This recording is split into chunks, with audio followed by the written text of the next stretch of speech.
2026-এ কাটোয়া পৌরসভার নতুন চমক।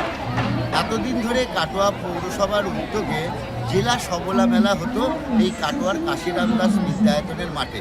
কিন্তু জেলা সবলা মেলা এবছর বর্ধমানে হওয়ায় এবছর কাটোয়ার মানুষের জন্য কাটোয়া পৌরসভা শুরু করলো কাটোয়া সম্প্রীতি পৌর মেলা।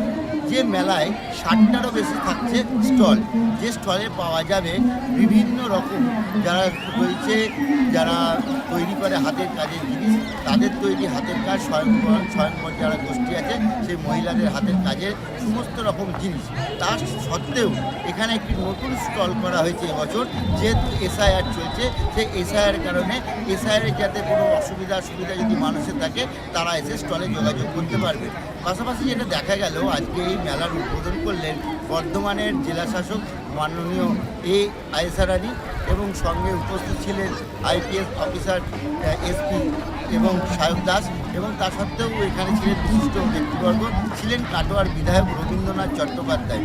এবং প্রত্যেকেই কিন্তু যে শব্দটা বললেন যে মেলায় আসুন, মেলা উপভোগ করুন এবং মহিলাদের তৈরি হাতের যে কাজ সেই কাজ কিনুন। তাতে যারা স্বয়ংবর গোষ্ঠীর মহিলারা আছেন তাদের কাজ বিকবে এবং তারা একটুখানি অর্থ উপার্জন করতে পারবে।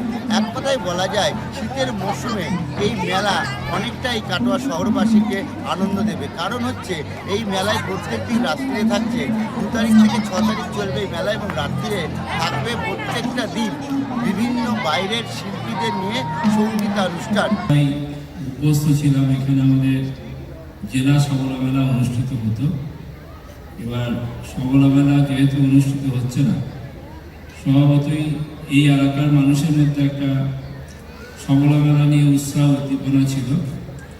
স্বনির্ভর গোষ্ঠী যারা মহিলা তারা উদ্যোগী হয়ে থাকতো যেখানে মেলায় তাদের জিনিসপত্র বিক্রি করার জন্য।